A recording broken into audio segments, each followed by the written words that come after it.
வணக்கம், welcome to the Kannan electronics. நான் உங்கள் கண்ணன் டி.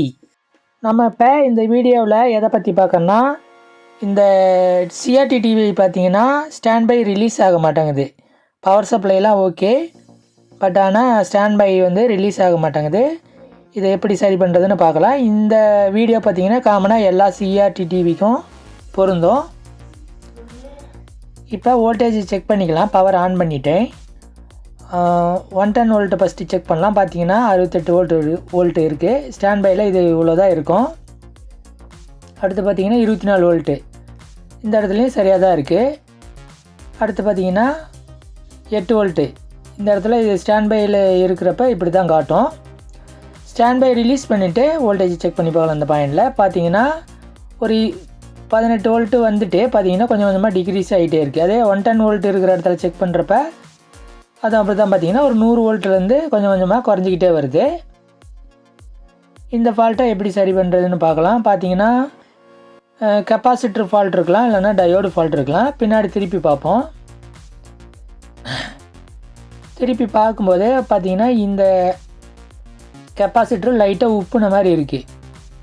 மேலே கை வச்சு பார்த்தாவே தெரியும், கண்ணில் பார்க்கும்போதும் தெரியுது. அதனால் ஃபஸ்ட்டு அதை நம்ம சேஞ்ச் பண்ணி பார்க்கலாம். ஒருவேளை இந்த 2 கெப்பாசிட்டரையும் சேஞ்ச் பண்ணதுக்கப்புறம் அந்த ஸ்டாண்ட் பை ரிலீஸ் ஆகல அதே சேம் ஃபால்ட் இருக்குன்னா, இந்த ஜீனரு ஃபால்ட் இருந்தாலும் அந்த மாதிரி பண்ணோம். அதை ரிமூவ் பண்ணிட்டாலும் ஒர்க் ஆகும். ஃபஸ்ட்டு நம்ம கெப்பாசிட்டரை மாற்றி பார்ப்போம். இந்த ஜீனரு, இந்த பாயிண்டில் இருக்கிற ஜீனர் கம்ப்ளைண்ட் இருந்தாலும் அதே சேம் ஃபால்ட்டு காட்டும். முதல்ல நம்ம இந்த கெப்பாசிட்டர் ரெண்டையும் சேஞ்ச் பண்ணி பார்க்கலாம். இதில் பார்த்தீங்கன்னா இந்த 2 கெப்பாசிட்டரும் 35 100 நியூஎஃப், அப்புறம் 25 1000 நியூஎஃப் 2 கெப்பாசிட்டரும் ஃபால்ட்டு. இந்த 1000 நியூஎஃப்க்கு பார்த்தீங்கன்னா சேம் வேல்யூ கெப்பாசிட்டர் என்கிட்ட இருக்குது, அதனால் எதுவும் பிரச்சனை இல்லை. ஆனால் இந்த 35 வோல்ட்டு 100 நியூஎஃப்க்கு பதிலாக என்கிட்ட இருக்குது 35 வோல்ட்டு 470 நியூஎஃப் கெப்பாசிட்டர் தான் இருக்குது. இது மாற்றலாமா அப்படின்னு டவுட் இருக்கும் உங்களுக்கு.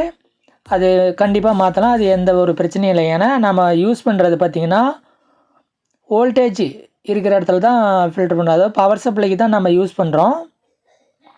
அதாவது டிசி வோல்ட்டை கன்வெர்ட் பண்ணிவிட்டு அதை ஃபில்ட்ரு பண்ணுறதுக்காக தான் யூஸ் பண்ணுறோம். அதனால் கண்டிப்பாக அதை யூஸ் பண்ணலாம். ஆனால் சிக்னலுக்கு இந்த மாதிரி நம்ம கெப்பாசிட்டரை மாற்றி போடக்கூடாது. ரைட் சைடு சிக்னல் ஏரியாலாம் இருக்குது, அங்கெல்லாம் அந்த கெப்பாசிட்டர் யூஸ் பண்ணக்கூடாது. பவர் சப்ளைக்கு கண்டிப்பாக யூஸ் பண்ணலாம், எந்த தப்பும் கிடையாது. அதனால் டிவிக்கும் எந்த ஃபால்ட் ஆகாது, நல்லா தான் இருக்கும். நான் இந்த கெப்பாசிட்டர் ரெண்டையும் சேஞ்ச் பண்ணிட்டேன். இப்போ பாருங்கள், இந்த 2 கெப்பாசிட்டரும் சேஞ்ச் பண்ணிட்டேன். அடுத்து பவர் சப்ளை ஆன் பண்ணிவிட்டு ஸ்டாண்ட் பை ரிலீஸ் பண்ணி பார்க்கலாம். ஸ்டாண்ட் பை ரிலீஸ் பண்ணிட்டேன். இப்போ பார்த்தீங்கன்னா டிவி ஆன் ஆகிடுச்சு. முன்னாடி பக்கம் காட்டுறேன் பாருங்கள், டிவி ஆன் ஆகிடுச்சு. ஆனால் கலர் ஷேடு தெரியுது. இது பார்த்திங்கன்னா நான் மேக்னெட்டெல்லாம் வச்சுருந்தேன் பக்கத்தால், ஸ்பீக்கர் காயில் கட்டிக்கிட்டு இருந்தேன், அதனால் கலர் ஏறிச்சு. அது எடுத்துக்கலாம். இந்த கலர் எடுக்கிறது எப்படின்னு வேணுன்னா பின்னாடி நான் ஒரு வீடியோ போடுறேன். இதுபோல் நிறைய டெக்னிக்கல் டீட்டெயில்ஸ் தெரிஞ்சுக்க நம்ம சேனலில் வர வீடியோவை ரெகுலராக பார்த்துட்டே இருங்க. நன்றி, வணக்கம்.